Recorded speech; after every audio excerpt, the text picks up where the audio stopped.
శుభోదయం. క్రీస్తు యేసునందు ప్రియమైన విశ్వాసులారా, మన రక్షకుడైన యేసుక్రీస్తు యొక్క పరిశుద్ధ నామంలో మీ అందరికి కూడా ఉదయకాల శుభాలు తెలియజేస్తున్నాను. మన టిఎల్సి అనుదిన ఆహారంలో ఇర్మియా గ్రంథం 1వ అధ్యాయం 19వ వచనాన్ని మన జ్ఞాపకం చేసుకుందాం.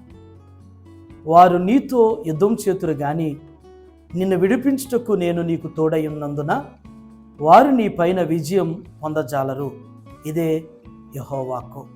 దేవుని బిడ్డలారా, ఈ ఉదయకాల సమయంలో దేవుడు ఈ మాట ద్వారా మనందరితో ఆయన మాట్లాడుతూ ఉన్నాడు.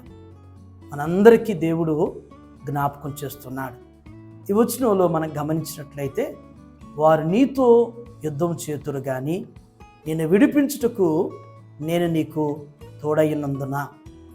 ఈ వచనంలో 2 మాటలు మనకి జ్ఞాపకం చేయబడుతున్నాయి. మొదటి మాట ఏంటంటే, వారు నీతో యుద్ధము చేతురు. వారు నీతో యుద్ధం చేతురు. ఈ దినం దేవుని బిడ్డలారా, ఇప్పుడు వారికి గడిచినటువంటి దినాలు, గడిచిన పరిస్థితులను బట్టి మరి మనం పనిచేసేటువంటి పరిసరాలు కావచ్చు, మన నివాసం ఉండేటువంటి మరి స్థలాలు కావచ్చు, మరి ఏదైనప్పటికీ మన జీవితంలో మనం మన క్షేమం కోరేవారి కంటే మనకి కీడు, నష్టం, మనకు అవమానం కలిగించేటువంటి వారు బహు ఎక్కువగా మనకు కనిపించుండొచ్చు.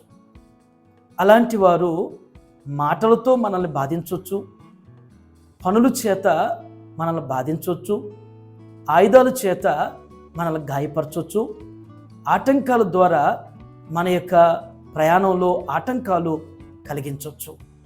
దేవుడు మనతో జ్ఞాపకం చేస్తున్నటువంటి శ్రేష్టమైన మాట ఏంటంటే, వారు నీతో యుద్ధం చేతురు కానీ నిన్ను విడిపించుటకు నేను నీకు తోడై ఉన్నాను.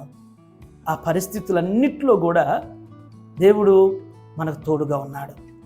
కొన్నిసార్లు దేవుని బిడ్డలారా, మనకు వచ్చిన పరిస్థితులు ఎందుకు ఇంతకాలం పట్టింది, ఈ పరిస్థితులు త్వరగా పోలేదు, ఇంతకాలం నేను బాధించబడ్డాను, నొప్పించబడ్డాను, గాయపరచబడ్డాను, అవమానపరచబడ్డాను అని చెప్పేసి చాలా తల్లడిల్లిపోతుంటాం. దేవుడు కొన్ని అనుభవాలు నేర్పించడానికి శత్రువుల ద్వారా మనల్ని ఇబ్బంది పరిచే పరిస్థితులు ఉంటాయి. అనేక పాఠాలు దేవుడు మనల్ని నేర్పిస్తాడు. విశ్వాసంలో బలపరచడానికి, దేవుని మీద నిరీక్షించేటువంటి ప్రార్థనా జీవితం కొరకు ఇలాంటి పరిస్థితులు దేవుడిస్తాడు. ఒకవేళ నువ్వు బాధించబడుతున్నా, నీవు నిందించబడుతున్నా, లేకపోతే అవమానించబడుతున్నా కానీ బాధపడొద్దు. దేవుడు నీకు తోడుగా ఉన్నాడు. దేవుడు నిన్ను చూస్తూ ఉన్నాడు. ఇంకొక రెండవ భావం రెండవ మాట ఏంటంటే, నిన్ను విడిపించుటకు నేను నీకు తోడై ఉన్నందున వారు నీపైన విజయం పొందజాలరు. ఆయన నిన్ను విడిపిస్తాడు. మరి నీతో యుద్ధం చేసిన వారు ఎన్నడూ కూడా గెలవరు. అంతిమ విజయం విశ్వాసి అయినటువంటి నీదే. నువ్వు ఓర్చుకున్నందుకు, నువ్వు తట్టుకున్నందుకు, నువ్వు సహించినందుకు అంతిమంగా నీకు గొప్ప విజయం, గొప్ప మేలు అనేటువంటిది దేవుడు నీ జీవితంలో నీకు ఇవ్వబోతున్నాడు. ఆమేన్. ఆ విధంగా దేవుడు నిన్ను లేవనెత్తబోతున్నాడు, నీ కుటుంబాన్ని లేవనెత్తబోతున్నాడు. విజయంలో నిన్ను స్వతంత్రింపజేసి నీకు అంకితం చేయటానికి దేవుడు సంసిద్ధుడిగా సమీపంగా ఉన్నాడనేటువంటి ఈ గొప్ప సత్యం ద్వారా ఈ ఉదయం దేవుడు నిన్ను నన్ను బలపరచునుగాక. ఆమేన్. ప్రార్థన చేసుకుందాం. ప్రేమ నమ్మకమైన మా ప్రియ పరలోకపు తండ్రి, మీ పరిశుద్ధ పాదాల వందనాలు. ఇర్మియా ప్రవక్త ద్వారా నాయన జ్ఞాపకం చేసినట్లుగా నా తండ్రి, అయ్యా వారు మాతో యుద్ధం చేతురు కానీ నీవు మాకు తోడుగా ఉన్నావని, అంతిమంగా విజయాన్ని ఇస్తానని చెప్పేసి మీరు జ్ఞాపకం చేశారు తండ్రి. ఈ ఉదయం ప్రభా, టిఎల్సి అనుదిన ఆహారం చూస్తున్న ప్రతి బిడ్డ కొరకు నేను మీ పాదాల దగ్గర మొరపెడుతూ ప్రార్థన చేస్తున్నాను.